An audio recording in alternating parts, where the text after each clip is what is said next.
Avant d'être reine, avant d'être une héroïne, avant même d'être retenue par l'histoire comme la femme qui a sauvé toute une nation, Esther n'était qu'une jeune fille, une orpheline, vivant dans un empire si vaste qu'il engloutissait facilement ceux qui n'avaient ni nom, ni voix, ni protection. L'empire perse était le centre du monde, une machine politique qui avançait comme un fer rouge, laissant derrière elle quiconque était trop petit pour être remarqué. Et dans cette immensité, Esther grandissait silencieusement, presque comme si la vie se déroulait loin d'elle. Pour beaucoup, elle ne serait qu'un visage anonyme de plus parmi les milliers de sujets dispersés dans les 127 provinces du royaume. Mais c'est justement dans les histoires que le monde ignore que Dieu a l'habitude de cacher ses plus grands plans. Esther n'était pas noble, elle n'était pas riche, elle ne portait pas de nom important. Elle portait en elle le poids de deux absences, l'absence de ses parents, morts prématurément, et l'absence d'un lieu auquel elle appartenait vraiment. Mardochée, son cousin, fit de son mieux pour l'élever, mais aucun amour humain ne pouvait effacer complètement ce sentiment d'être trop petite pour compter. Chaque jour se ressemblait, essayait de survivre, essayait de comprendre sa place dans le monde et surtout, essayait de ne pas être écrasée par la dure réalité de vivre sur une terre qui n'était pas la sienne. L'histoire d'Esther commence ainsi, non pas dans le palais, non pas dans la gloire, non pas dans la royauté, mais dans la vulnérabilité profonde de quelqu'un qui semblait condamné à l'anonymat. Et c'est peut-être ce qui rend tout cela si fort. Dieu n'a pas choisi une femme influente, préparée ou stratégiquement puissante. Il a choisi quelqu'un que personne n'aurait choisi. Quelqu'un qui n'avait rien d'autre qu'une foi silencieuse, une force cachée et une beauté qui allait au-delà du visage. Une beauté née de l'âme. Esther ne le savait pas, mais pendant qu'elle grandissait en silence, Dieu préparait une scène invisible. Chaque détail de sa vie, aussi infime soit-il, était aligné pour un dessein qu'elle n'avait pas encore la maturité d'imaginer. L'empire perse était imposant, mais aussi cruel. C'était un monde gouverné par le caprice, par le pouvoir, par des décisions impulsives qui pouvaient changer le destin de milliers de personnes en une seule nuit. Et ce fut justement l'une de ces décisions, la chute de la reine Vashti, qui déchira le voile de la normalité et commença à pousser Esther vers un destin totalement inattendu. Mais à cette époque, elle l'ignorait. Pour elle, la vie continuait comme un grand désert émotionnel, calme, dur, prévisible. Il est curieux de voir comment Dieu travaille. Il ne commence pas les révolutions avec du bruit. Il commence par le silence. Il ne prépare pas les grands libérateurs sur des trônes. Il les forge dans le secret. Esther a appris à vivre en observant plus qu'en parlant. Elle a appris à être discrète, sage, patiente. Elle a appris à s'adapter. Elle a appris à faire confiance. Et c'est exactement dans ce genre d'apprentissage silencieux que Dieu façonne des personnes qui porteront des missions trop grandes pour être comprises immédiatement. Alors qu'Esther marchait dans les rues de Suse sans attirer l'attention, Dieu la voyait. Dieu ne voyait pas une orpheline. Il voyait une future reine.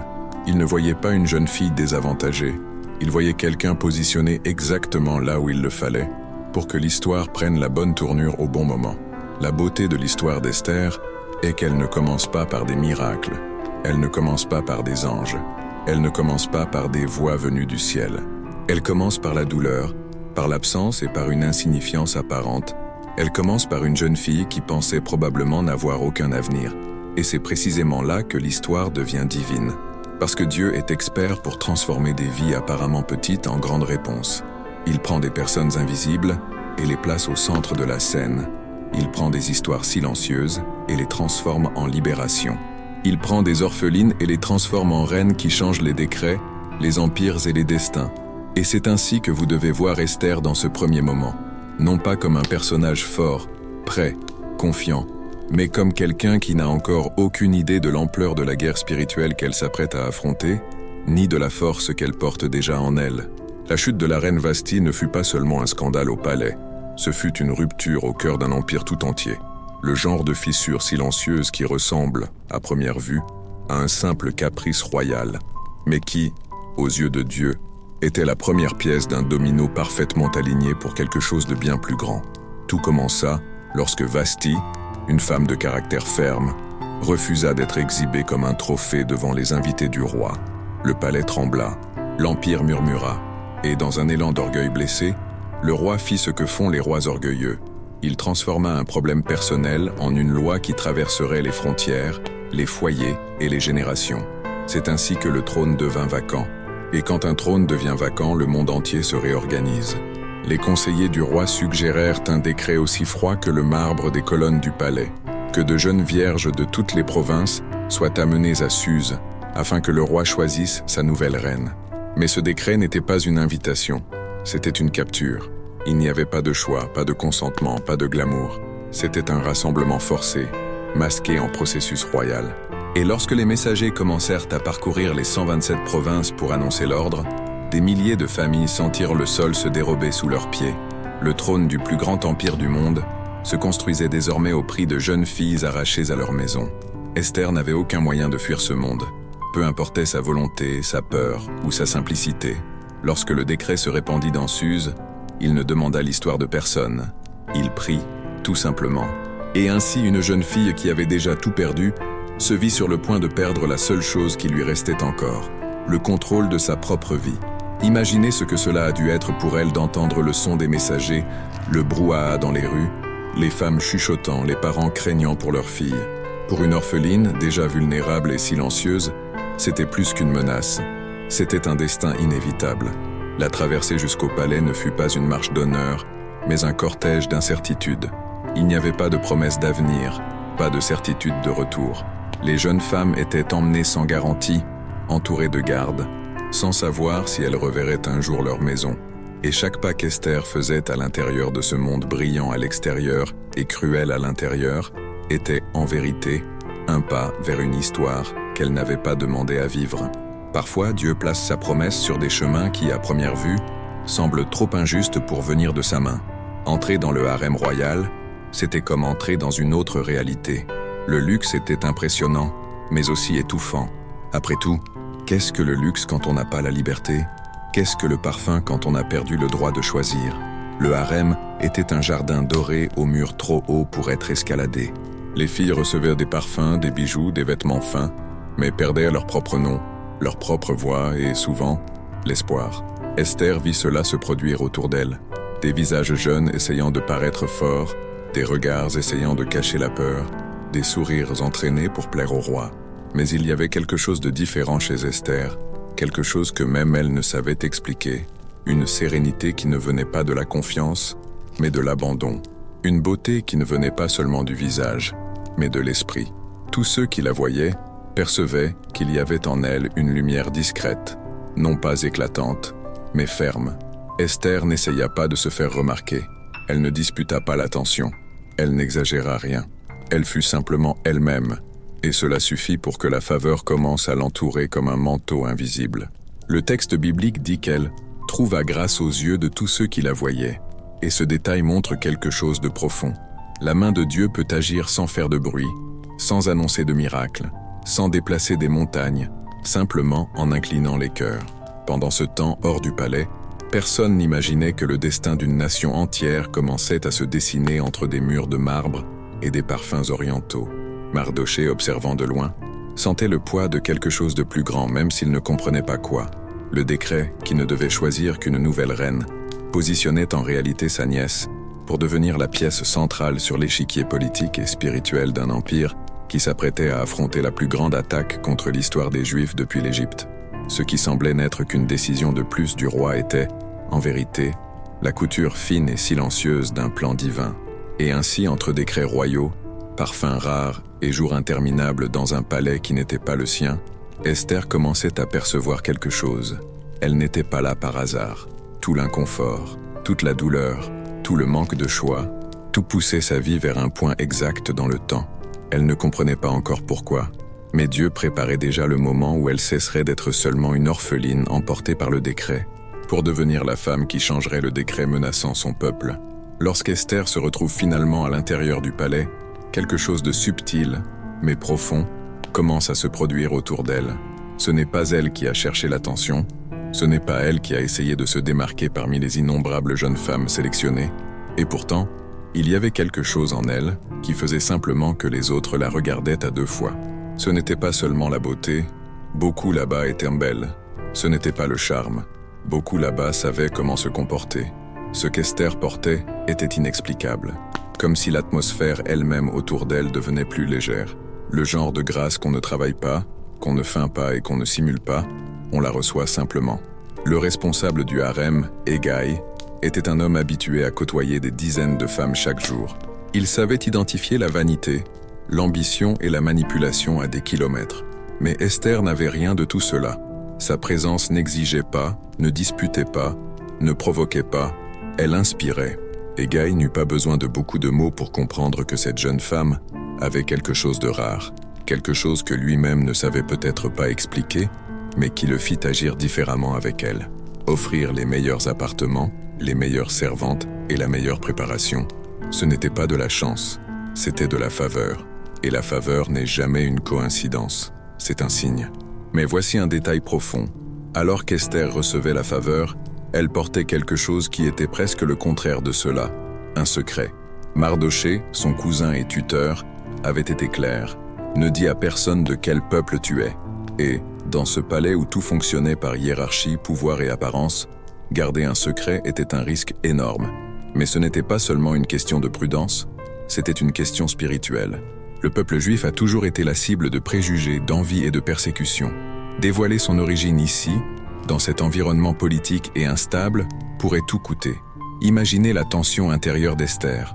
À l'extérieur, des parfums coûteux, des robes brodées, de l'or. À l'intérieur, le poids constant de savoir que sa véritable identité était cachée derrière ses yeux. Elle ne mentait pas.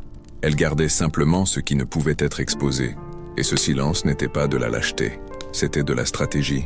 Parfois, Dieu ne veut pas que vous disiez tout. Parfois, le silence est une protection. Parfois, cacher qui vous êtes pour un temps est ce qui vous sauve de ce qui est encore en train d'être préparé contre vous. Ce qu'Esther ignorait, c'est que ce secret serait la ligne ténue entre la vie et la mort pour tout son peuple. Pendant ce temps, le processus de préparation continuait. Une année entière de traitements, parfums, bains, épices et entraînements. Ce n'était pas du luxe, c'était de la standardisation. C'était comme si le palais disait « Vous devez toutes devenir désirables pour un homme qui ne connaît même pas l'âme d'aucune d'entre vous ». Esther n'était pas naïve. Elle savait que ce processus était davantage une prison dorée qu'une réelle opportunité. Au fond, elle restait la même fille qui marchait dans les rues de Suse d'un pas silencieux et l'œil attentif. Mais maintenant, à l'intérieur du palais, sa sensibilité devenait encore plus évidente. Tandis que les autres jeunes femmes se préoccupaient de leur apparence, Esther se préoccupait de sa posture. Tandis qu'elle cherchait l'approbation, Esther cherchait la quiétude. Tandis qu'elle se préparait pour impressionner le roi, Esther se préparait pour survivre. Et c'est peut-être pour cela qu'elle trouva tant de faveur. La faveur ne concerne pas l'apparence, elle concerne l'essence. Les servantes l'admiraient, Hegai la protégeait, les autres jeunes femmes la respectaient. Et tout cela sans qu'elle ait besoin de forcer quoi que ce soit. Il en est ainsi des personnes choisies par Dieu. Elles n'ont pas besoin de se battre pour de l'espace. L'espace s'ouvre. Elles n'ont pas besoin de chercher de l'influence. L'influence arrive. Elles n'ont pas besoin de se justifier. La présence parle. Esther n'a jamais rien demandé, mais tout fluait autour d'elle, comme si une main invisible guidait chaque détail. Et, en même temps, Mardochée ne cessait de l'observer de loin. Tous les jours, il se positionnait près de la porte du palais, faisant les 100 pas, demandant discrètement des nouvelles. Il ne pouvait pas entrer, il ne pouvait pas la voir, il ne pouvait pas la protéger, mais il ne l'abandonnait pas. L'inquiétude de Mardochée n'était pas seulement celle d'un père adoptif, c'était l'intuition de quelqu'un qui pressentait que le destin d'Esther était entrelacé à quelque chose de trop grand pour être ignoré. Et même sans comprendre, il savait qu'il devait veiller. À l'intérieur des murs dorés du palais, Esther apprenait l'art le plus dangereux de la survie, être discrète. Dans un environnement qui valorisait l'apparence plus que l'essence, où chaque geste pouvait être mal interprété, où chaque mot pouvait être utilisé contre quelqu'un, Esther choisit la voie de la sagesse silencieuse. Elle parlait peu, observait beaucoup, agissait avec soin. Son silence n'était pas de la peur, c'était du discernement. Et ce discernement serait la clé qui, plus tard, ouvrirait des portes qu'aucune couronne ne pourrait ouvrir. Car avant de devenir reine, Esther devait apprendre à vivre comme quelqu'un que Dieu positionne, au bon endroit, mais avec le bon silence, avec faveur, mais avec prudence, avec beauté, mais avec un but. Elle ne le savait pas, mais toute cette faveur inattendue et tout ce silence calculé n'étaient que la préparation au conflit géant qui était sur le point d'éclater au cœur de l'Empire. Le monde ne le savait pas encore, mais la fille que personne ne voyait était sur le point de devenir la femme dont tout le monde aurait besoin. Tandis qu'Esther apprenait à se mouvoir avec une grâce silencieuse à l'intérieur du palais, à l'extérieur, une ombre commençait à grandir. Ce n'était pas une ombre ordinaire, de celles qui passent inaperçues au coin des murs.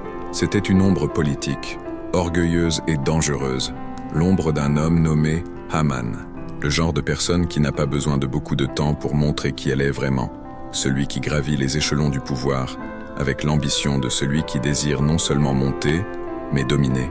Le roi Assuérus, impulsif et facilement influençable, décida de l'élever au-dessus de tous les officiers. Et avec cette décision, le destin de milliers de personnes commença à se tordre. Haman n'était pas seulement puissant, il était le genre d'homme qui ne sait pas gérer sa propre autorité sans écraser ceux qui sont en dessous. Il portait une insécurité profonde, cachée derrière des titres et des honneurs. Les gens comme ça ne se contentent pas d'être respectés, ils ont besoin d'être adorés. Et le roi, sans s'en rendre compte, plaça exactement ce type d'homme dans une position où sa volonté pourrait se transformer en décret. Et un décret, dans l'Empire perse, était une sentence. C'était irrévocable. C'était le pouvoir absolu. C'est dans ce scénario qu'arriva une chose apparemment petite, mais qui réveilla la fureur qui déclencherait le pire plan du règne de cet empire. Mardochée refusa de se prosterner devant Haman. Rien que ça, un geste, un refus silencieux. Mais pour qui est dominé par la vanité, un geste insignifiant devient une offense personnelle. Haman ne voyait pas Mardochée comme un sujet, il le voyait comme un obstacle personnel à son orgueil. Et quand des personnes de ce type rencontrent une résistance, même minime, elles transforment cela en guerre. Haman tenta de découvrir qui était cet homme qui osait rester debout alors que tous les autres se courbaient. Et quand il découvrit que Mardochée était juif, quelque chose en lui se consuma. Il ne suffisait pas de punir Mardochée. Haman n'était pas mu par la justice, mais par la vengeance. Il voulait effacer non seulement un homme, mais tout un peuple. C'était comme si l'orgueil blessé était devenu le carburant d'une haine qui n'avait aucun sens logique. Les gens comme ça ne veulent pas corriger, ils veulent détruire. Et ainsi naquit l'une des décisions les plus cruelles jamais signées dans un empire. Avec des mots manipulateurs et des arguments habiles, Haman s'approcha du roi. Il dit qu'il y avait un peuple dispersé et différent, qui ne suivait pas les lois de l'empire et qui, par conséquent, représentait une menace pour la stabilité. Le roi, sans enquêter, sans réfléchir, sans questionner, remit à Haman ce qu'aucun dirigeant ne devrait remettre à un autre être humain, une autorité illimitée. Et c'est ainsi que, avec le sceau royal, Haman décréta la mort de tous les Juifs, hommes, femmes, enfants, à une date précise, une date qui marquerait un génocide autorisé et célébré. Imaginez maintenant l'impact de cela, le bruit des messagers se répandant dans les provinces, les rues silencieuses, les pleurs contenus, le désespoir grandissant. Des Juifs qui vivaient en paix se virent soudain condamnés à mort simplement parce qu'ils existaient. Et, comme si cela ne suffisait pas, Haman s'assit pour boire avec le roi tandis que toute la ville de Suse plongeait dans la confusion et la peur. La Bible décrit ce moment avec une phrase simple mais dévastatrice. Le roi et Haman s'assirent pour boire, mais la ville de Suse était dans la consternation. Consternation, parce que le monde s'effondrait pendant que les responsables trinquaient. Esther, à l'intérieur du palais, ne savait pas encore. Elle vivait encore entourée de parfums, de tissus, de banquets, de sourires entraînés. Mais quelque chose dehors se dirigeait vers elle sans qu'elle s'en aperçoive. C'est ainsi que le mal agit souvent, dans le silence, dans la politique, dans l'ombre, alors que les gens ordinaires sont encore prisonniers de leur routine. Le plan d'Haman n'était pas seulement de tuer des Juifs, c'était de détruire la promesse de Dieu à travers une stratégie froide, calculée et signée avec l'anneau royal. Il voulait effacer du monde un peuple qui portait la semence du Messie. C'était une attaque spirituelle travestie en décret politique. Et c'est ici que le silence d'Esther, ordonné par Mardochée, commence à prendre une autre signification. Si Haman avait su que la nouvelle reine était juive, le plan aurait été encore plus rapide et précis. Si Esther avait révélé son identité trop tôt, elle aurait été détruite avant même de réaliser le danger. Dieu cachait Esther de l'ennemi, tout en préparant le moment où elle devrait agir. Parce que parfois, Dieu ne vous donne pas de réponse, il vous donne une protection. Haman croyait qu'il contrôlait tout. Mais ce qu'il ne savait pas, c'est que Dieu avait déjà placé la seule personne capable de renverser ce décret cruel, exactement là où elle devait être. Le méchant était en ascension, mais la libératrice était en préparation. Le décret d'Aman tomba sur Suse comme une tempête que personne n'avait vue venir. Il ne vint pas accompagné de tonnerre ni de signes dans le ciel. Il vint plié dans un parchemin, scellé de l'anneau du roi. Et parfois, les plus grandes tragédies arrivent exactement comme ça.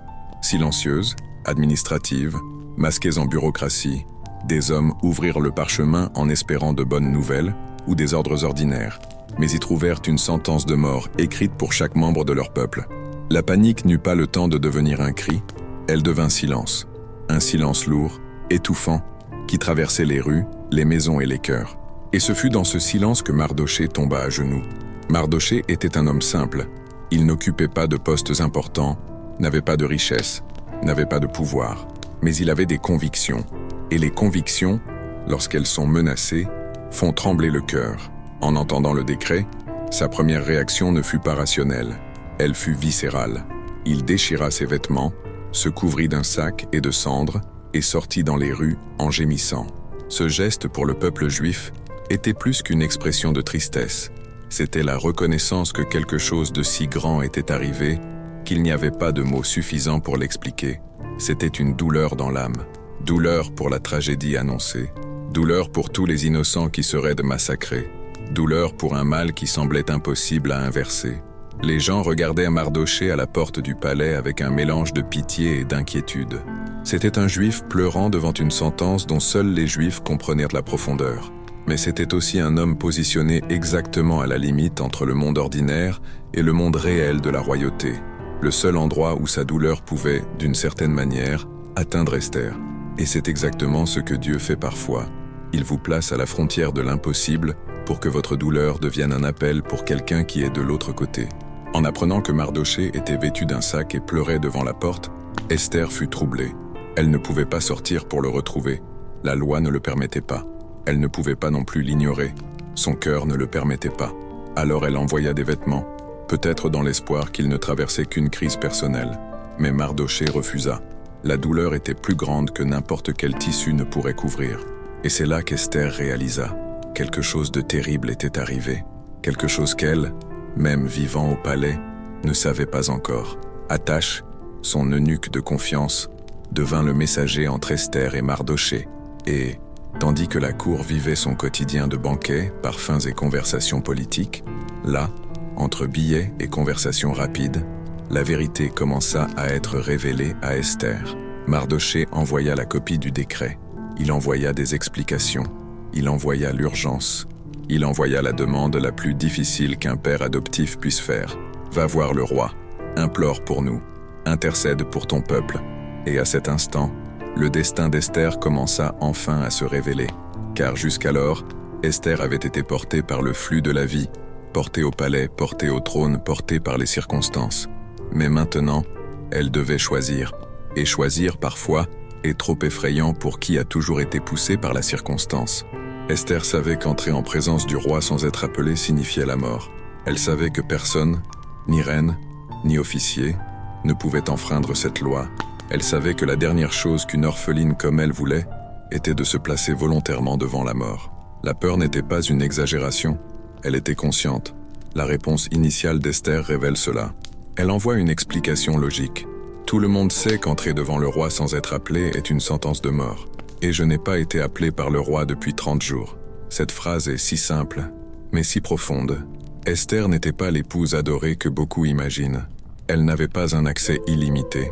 Le roi ne la cherchait pas depuis des semaines. Peut-être était-il lassé d'elle. Peut-être en avait-il trouvé une autre. Peut-être n'était-elle plus aussi pertinente qu'avant.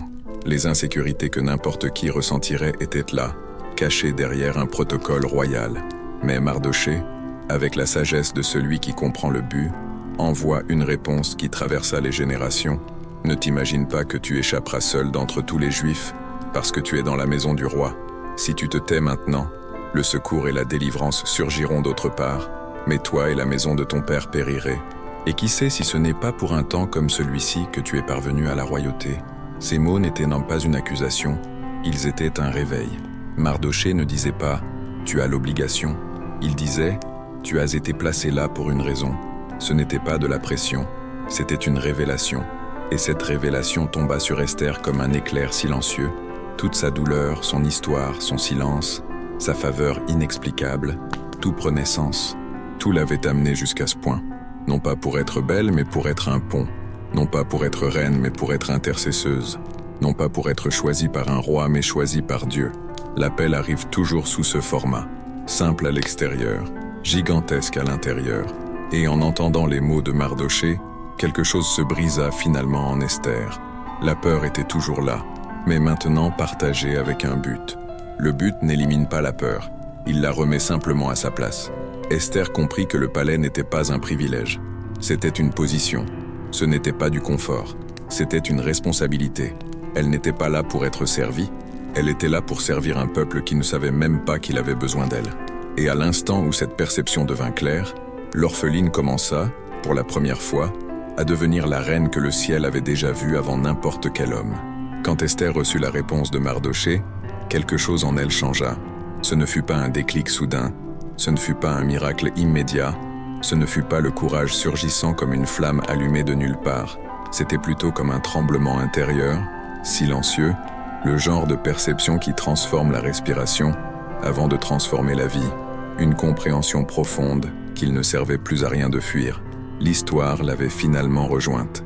Et ce qui semblait auparavant être une vie de hasard, une orpheline emmenée de force pour un concours royal, se révélait maintenant comme un appel qu'elle n'avait pas demandé, pas cherché, mais auquel elle devait maintenant répondre. Mais ne vous y trompez pas, Esther avait peur, et une peur légitime. La loi perse était implacable et ne faisait pas de distinction entre reines et servantes. Une seule règle traversait le palais. Personne ne pouvait entrer en présence du roi sans être appelé. Personne. Le sceptre d'or était le seul signe que la vie serait préservée. Si le roi ne tendait pas le sceptre, le destin était scellé. Et ce destin était la mort. Rapide, publique, inévitable. Esther n'était pas naïve. Elle savait exactement ce qu'elle risquait, rien qu'en considérant l'idée d'apparaître devant le roi sans invitation. De plus, il y avait un détail qui blessait plus que la loi. « Je n'ai pas été appelée auprès du roi depuis 30 jours », dit-elle. Cette phrase porte un poids qui va au-delà de la politique. C'est émotionnel. Elle révèle l'insécurité de quelqu'un qui, même couronné, sait qu'il n'occupe pas le centre de l'attention de l'autre. Elle révèle la douleur de savoir que l'homme qui lui a donné un trône peut ne pas lui accorder un regard. Elle révèle la fragilité d'une femme qui, malgré la couronne, restait humaine, avec des doutes, avec des craintes, avec le sentiment d'être remplaçable. Entrer devant le roi, c'était risquer sa vie, mais aussi risquer son orgueil, la peur du rejet, la peur de découvrir qu'il ne voulait peut-être plus d'elle ici. Pourtant, les mots de Mardoché résonnaient dans son cœur. Qui sait si ce n'est pas pour un temps comme celui-ci que tu es parvenu au royaume? De toutes les phrases jamais prononcées dans la Bible, peu portent autant de destin en si peu de mots. Mardoché ne posait pas la question. Il révélait. Il révélait que la vie entière d'Esther était sur le point de converger vers cet instant. Qu'il n'y avait pas de coïncidence, pas de hasard, pas de chance. Il y avait un but. Un but trop grand pour être ignoré. Un but qui traversait les générations et avait besoin d'elle, précisément d'elle, pour exister. Esther prit alors la décision qui sépare les gens ordinaires des gens qui changent l'histoire. Elle décida d'agir même avec la peur. Et c'est cela le vrai courage. Le courage n'est pas l'absence de peur, c'est la décision d'avancer, même en tremblant. Le courage, c'est quand la responsabilité surpasse la crainte.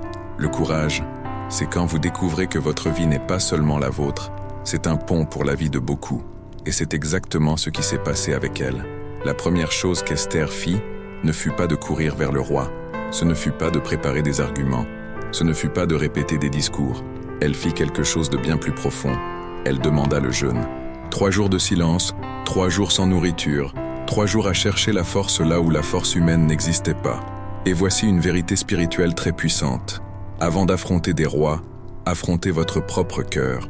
Avant de parler aux hommes, parlez à Dieu. Avant de défier des décrets, alignez votre âme avec le but. Esther savait qu'on ne pouvait pas entrer dans la salle du trône du roi sans être d'abord entrée dans la salle du trône de Dieu. Elle demanda le jeûne pour toutes les femmes du palais. Mardoché demanda le jeûne pour tout le peuple.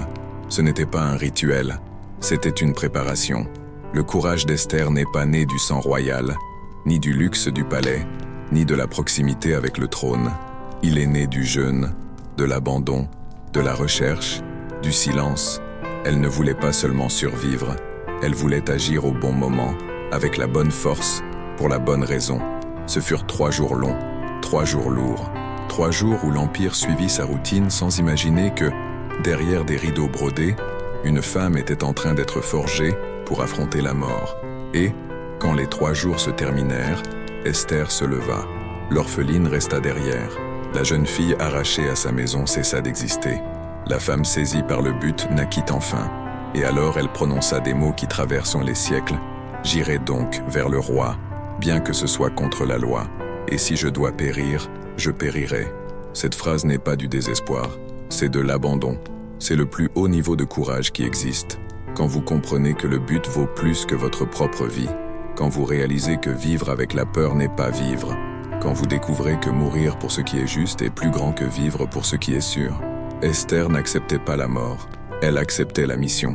Et alors, vêtue de vêtements royaux, non comme parure, mais comme symbole d'autorité, elle fit le premier pas vers l'impossible. Chaque pas était une déclaration silencieuse. Je sais qui je suis. Je sais pourquoi je suis ici. Je sais pourquoi je me bats. Et tandis qu'elle traversait les couloirs du palais, chaque détail semblait témoigner de ce moment. Les colonnes, les gardes, les tapis, les torches. Rien ne savait, mais tout assistait à la naissance du courage. La porte de la salle du trône s'ouvrit. Le roi leva les yeux, et le monde retint son souffle. La traversée jusqu'à la salle du trône ne fut pas seulement un chemin physique, ce fut un chemin psychologique. Esther marchait dans des couloirs qui semblaient infinis, portant le poids de milliers de vies sur ses épaules, sachant que chaque pas pourrait être le dernier. Les murs décorés d'or et de pierres précieuses, qui représentaient auparavant la beauté, semblaient maintenant des représentations froides d'un pouvoir qui pouvait l'écraser en quelques secondes. Le sol était trop poli pour le genre de peur qu'elle ressentait. Les torches tremblotaient, projetant des ombres qui semblaient bouger avec elle. Tout dans ce palais semblait témoigner du moment où une femme sur le point de mourir choisirait d'affronter sa propre mort de face. Mais Esther ne marchait pas seule. Il n'y avait personne de visible à ses côtés, aucun allié physique, aucune servante, aucun messager, personne pour la soutenir si ses jambes tremblaient. Et pourtant, elle n'était pas seule, parce que le vrai courage c'est ça, marcher seule à l'extérieur mais accompagnée à l'intérieur. Ce qui soutenait ses pas n'était pas la certitude du succès, mais la conviction du but, et il existe une différence profonde entre les deux. La certitude dépend des circonstances, la conviction dépend de Dieu, et Esther marchait remplie de conviction. Quand elle arriva finalement devant les énormes portes de la salle du trône, elle sentit son cœur battre plus fort qu'à tout autre moment de sa vie. Les portes étaient hautes, imposantes, presque comme si elles étaient protégées par l'esprit même du palais. Des gardes étaient positionnés là, statiques, entraînés pour ne réagir à aucune émotion. Ils ne pouvaient pas empêcher son entrée, mais ils ne pouvaient pas non plus l'aider si le roi décidait de l'écarter de sa vue pour toujours. C'était un territoire où personne ne pouvait intervenir. Seulement elle, seulement sa décision, seulement son destin. Les portes s'ouvrirent, et ce qui se révéla devant elle était le centre du pouvoir perse, un environnement conçu pour intimider. Des colonnes gigantesques, des tapisseries, le sol reflétant la lumière des lampes, le trône élevé comme s'il était un petit mont à l'intérieur même du palais. Le roi Assuérus était assis là, entouré de conseillers, d'officiers, de gardes et de protocoles. L'atmosphère était chargée d'autorité, pas d'affection. Esther savait qu'elle entrait dans l'endroit le plus dangereux qui existait pour une femme avec un si grand secret et une demande si risquée. Dès qu'Esther traversa la ligne qui séparait la sécurité de la sentence de mort, toutes les conversations cessèrent. La salle entra dans un silence si profond qu'il semblait que l'air lui-même hésitait à bouger. Tout le monde connaissait la loi, tout le monde connaissait le risque, tout le monde savait ce qui était sur le point d'arriver. C'était comme si l'univers s'était arrêté pour être témoin d'une femme que, jusqu'à ce moment, presque personne ne considérait comme pertinente. Affronter personnellement l'homme le plus puissant de la Terre. Esther était rayonnante mais pas par vanité. Ses vêtements royaux n'étaient pas des parures, c'étaient des armures. Ils n'étaient pas là pour attirer l'attention. Ils étaient là pour rappeler au roi et se rappeler à elle-même qu'elle avait de la valeur, qu'elle avait une position, qu'elle avait de la dignité. C'était la preuve visuelle qu'elle n'était pas seulement une femme de plus dans le palais, mais quelqu'un qui portait en elle la force d'un peuple entier. Et alors, le moment qui définit tout se produisit, le roi leva les yeux. Il la vit. Esther ne savait pas si l'absence de 30 jours signifiait de l'usure, du désintérêt ou une simple routine politique. Mais maintenant, dans cette seconde suspendue entre la vie et la mort, chaque battement de son cœur semblait résonner dans la salle, comme un tambour de guerre. Le roi la regarda avec surprise. C'était comme s'il se souvenait à cet instant de la femme qu'il avait choisie, non comme une propriété, mais comme une présence. Ce fut un regard court, mais profond, un regard capable de modifier des décrets, de transformer des destins, de réduire la peur au silence. Et alors, avant qu'aucun soldat ne s'approche, avant qu'aucun protocole ne soit enclenché, avant qu'aucune sentence ne soit prononcée, Assuérus tendit le sceptre, le symbole de vie, le symbole d'acceptation, le symbole qui séparait la tragédie de la rédemption. La salle respira de soulagement. Les gardes détendirent leurs mains. Le monde invisible frémit. Et Esther fit le pas le plus important de sa vie. Elle s'approcha et toucha la pointe du sceptre. Un geste simple mais qui effaça la mort. La salle entière comprit. Cette femme venait de faire l'impossible. Mais le plus impressionnant ne fut pas le sceptre. Ce fut la question du roi. « Que désires-tu, reine Esther ? Jusqu'à la moitié du royaume te sera accordée. » Le roi ne le savait pas, mais cette question portait le poids du décret, de la destruction, du génocide, de la tragédie. Il ne savait pas que l'avenir d'un peuple était accroché au fil délicat de sa réponse. Et pourtant, Esther ne demanda rien. Elle ne pouvait pas encore. Elle savait que la stratégie était plus grande que l'urgence. Elle savait que l'intelligence vainque l'impulsion. Elle savait qu'il y avait un temps pour chaque révélation. Alors elle demanda quelque chose que personne n'attendait, un festin. Seulement elle, le roi et l'ennemi lui-même, Aman. Et ainsi, le jour même où elle faillit mourir, Esther lança le plan qui changerait l'histoire d'une nation. Non par la force, non par le cri, mais par la sagesse qui naît quand le courage et le but se rencontrent. Esther sortit de la salle du trône vivante, mais pas libre. Le sceptre tendu lui sauva la vie à ce moment-là, mais il ne sauva pas son peuple. La véritable guerre était encore à venir. Tandis qu'elle retournait aux appartements royaux, son cœur battait encore la chamade, non pas pour la peur qui avait cessé, mais pour la responsabilité qui avait commencé. Son courage n'avait pas été récompensé par du soulagement. Il avait été récompensé par une mission. Le roi avait offert la moitié du royaume, et pourtant, elle ne demanda rien. Cela choquerait quiconque ne comprendrait pas la profondeur spirituelle de ce moment, car le courage sans sagesse se transforme en impulsivité. Esther savait qu'il y avait un ennemi bien plus dangereux qu'Assuérus assis devant elle, Aman, l'homme qui avait orchestré le génocide de son peuple, qui manipulait le roi, qui se délectait de l'idée de détruire des innocents. Aman était stratège, politique, influent et, surtout, orgueilleux. Il ne serait pas détruit par une demande directe. Il serait détruit par une stratégie que son propre orgueil aiderait à construire. C'est pour cela qu'Esther demanda un festin, une demande si simple, si inattendue, si hors de la logique, que personne, absolument personne, ne comprit. Pourquoi appeler le roi? Et pourquoi appeler Haman? Et pourquoi ne pas tout révéler immédiatement? Mais Esther savait que certaines batailles ne se gagnent pas avec précipitation. Elles se gagnent avec patience. Certains ennemis ne tombent pas par confrontation directe, mais par exposition. Et certaines situations ne se résolvent que lorsque le temps travaille en votre faveur. Haman, en recevant l'invitation, s'emplit d'orgueil. Pour lui, c'était un signe clair de favoritisme. La reine, belle et mystérieuse, l'appelait pour une rencontre privée avec le roi. Dans sa tête, cela ne pouvait signifier qu'une chose, l'importance. Haman sortit du palais ce jour-là presque en flottant, saisi par un sentiment de supériorité si grand que toute petite contradiction devenait intolérable. Et c'est exactement ce qui arriva. En passant par la porte, il vit Mardochée assis, non courbé, non révérencieux, ne craignant pas. Un homme ordinaire qui ne reconnaissait pas son pouvoir. Et ce fait, si simple et si petit, enleva toute la joie d'Aman. Car les gens orgueilleux ne supportent pas de voir quelqu'un qui ne s'agenouille pas devant eux. C'est là que le plan de Dieu commença à bouger dans les coulisses. Haman rentra chez lui furieux, admettant que rien, ni richesse, ni honneur, ni invitation royale, n'avait de valeur tant que Mardochée restait en vie. Sa femme et ses amis suggérèrent quelque chose de terrible, construire une potence de 25 mètres de haut et demander au roi la permission de pendre Mardochée le lendemain.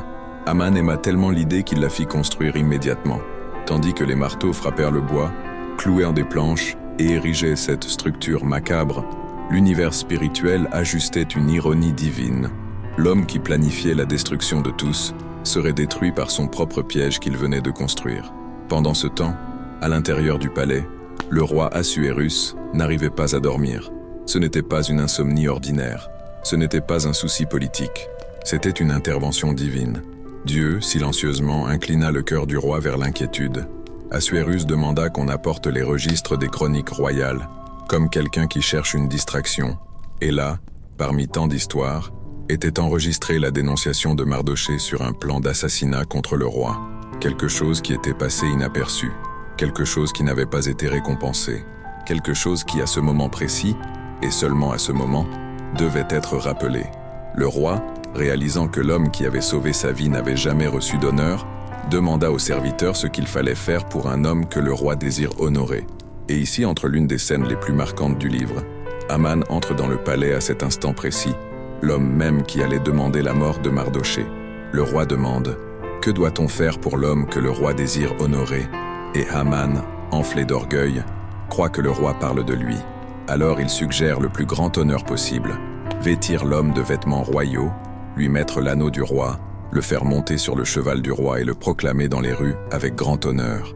Assuérus répond « Fais tout cela pour Mardochée. » Et, à cet instant, le monde d'Aman commença à s'effondrer. L'homme qui planifiait de détruire Mardochée fut obligé de l'honorer publiquement. Il dut lui-même conduire le cheval. Il dut lui-même crier dans les rues. C'est ainsi que l'on fait à l'homme que le roi désire honorer. Chaque mot était un coup de poignard dans son orgueil.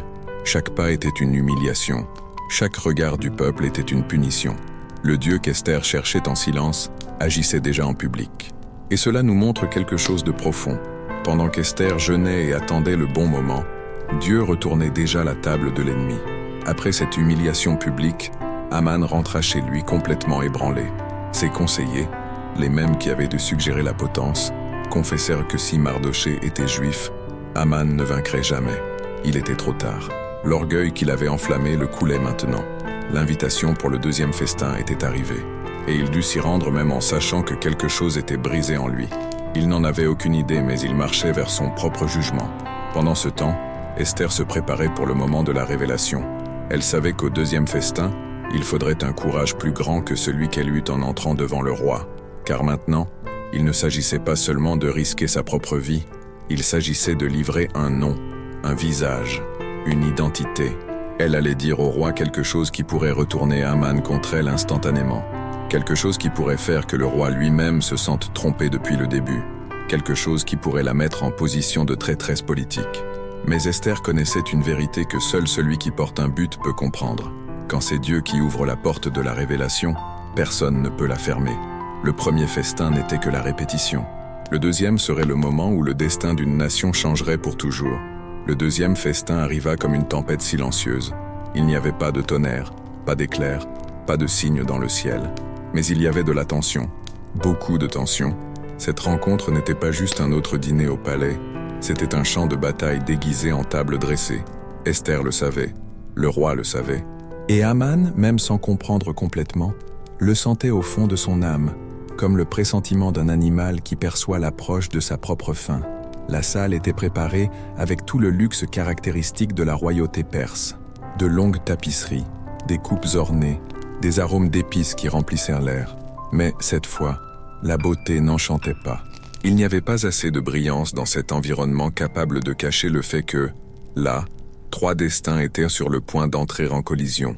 Esther entra avec une posture impeccable, mais à l'intérieur elle portait le même genre de tremblement qu'elle avait ressenti en traversant la salle du trône.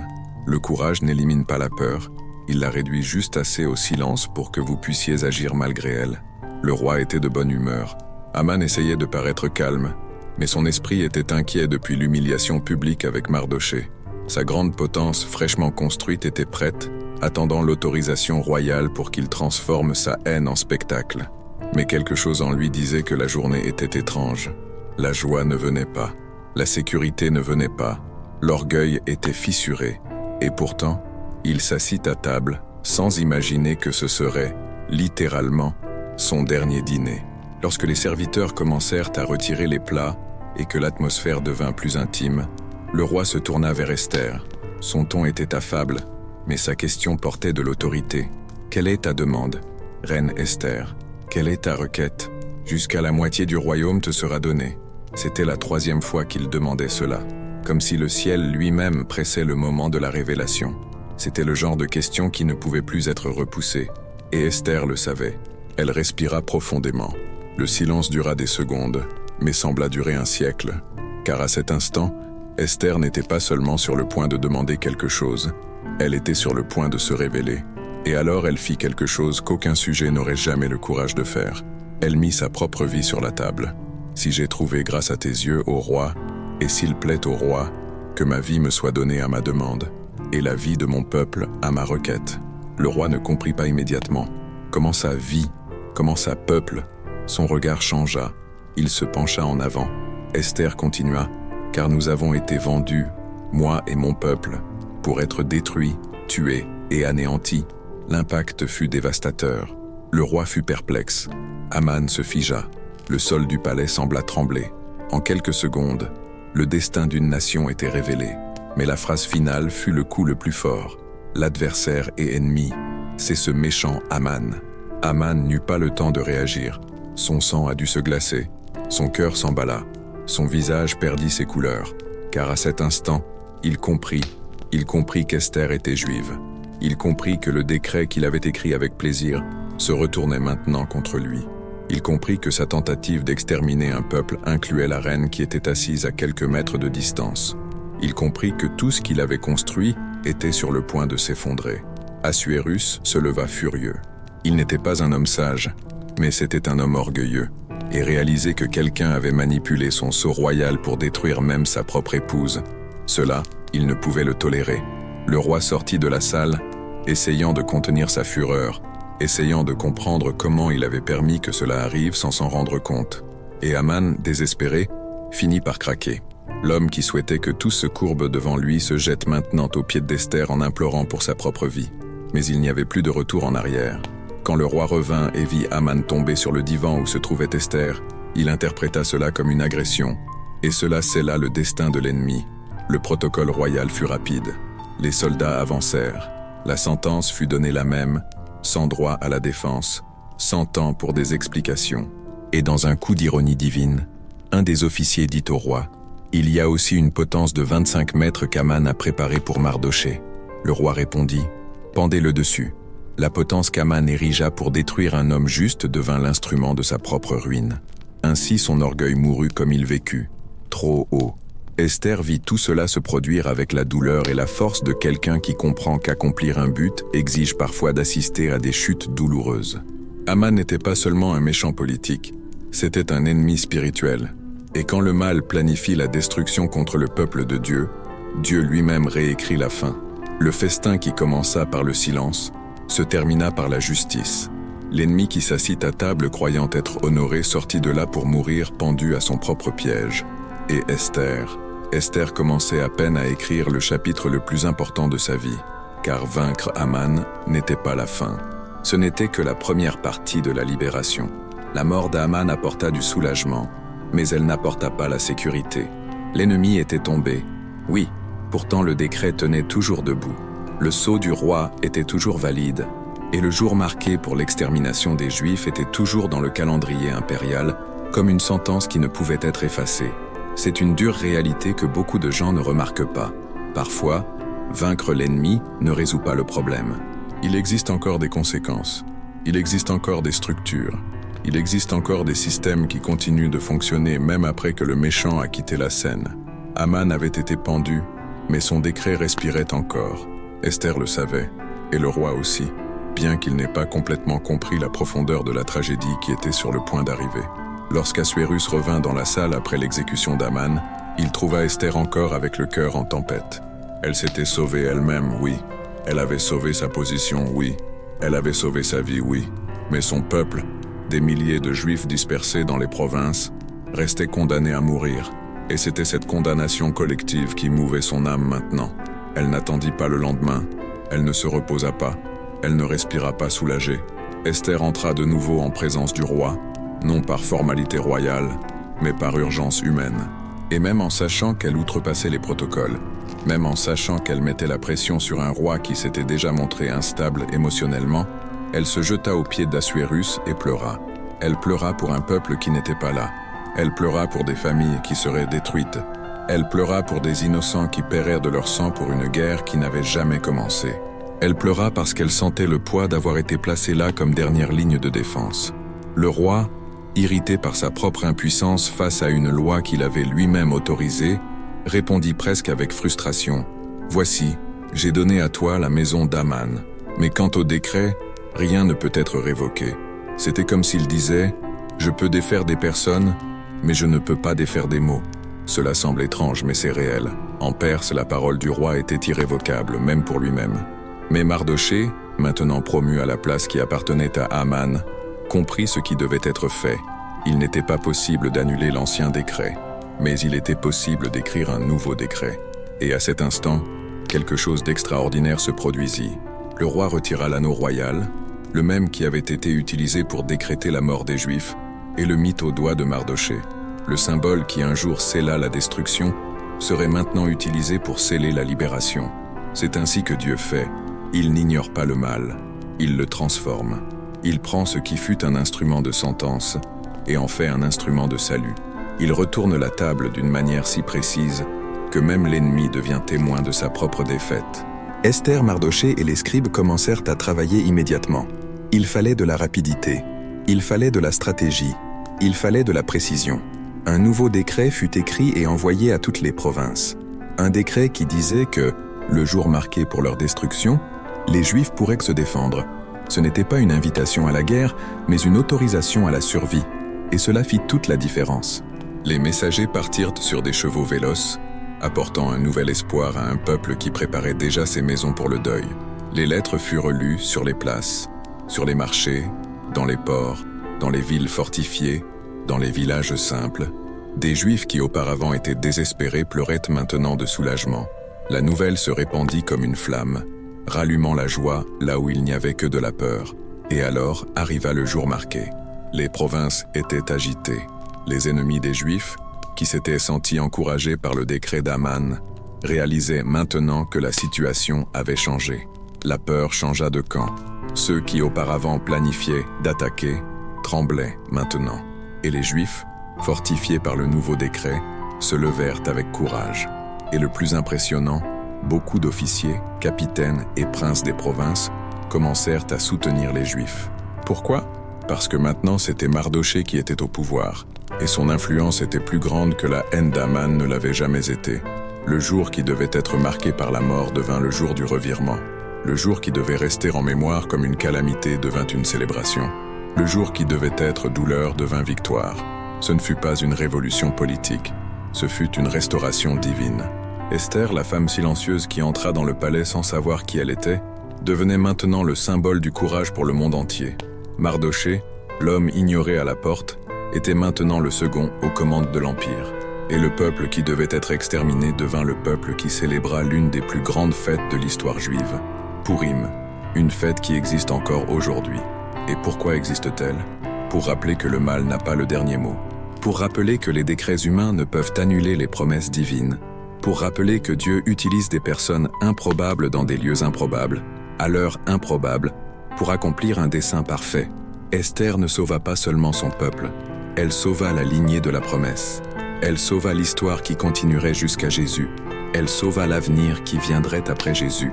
Elle sauva la mémoire que le courage d'une femme peut être le point de bascule de toute une génération.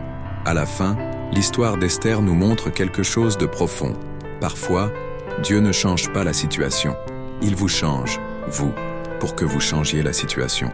Parfois, il vous place dans le palais non pour vous donner du confort, mais pour vous donner de l'influence.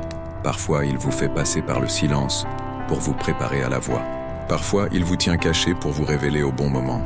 Parfois, il place le salut de beaucoup dans le choix d'un seul. Esther a choisi. Et parce qu'elle a choisi, une nation a vécu. Le livre se termine en disant qu'elle a trouvé la paix et a trouvé la gloire. Mais avant tout, elle a trouvé un but. Un but qui continue de résonner jusqu'à aujourd'hui chez chaque personne qui comprend que le courage n'est pas l'absence de peur. C'est décider de faire ce que Dieu vous a appelé à faire, même en tremblant. Et ainsi se termine notre histoire, avec la vérité qu'une femme invisible est devenue la clé du salut. Car quand Dieu décide d'élever quelqu'un, personne ne peut l'en empêcher.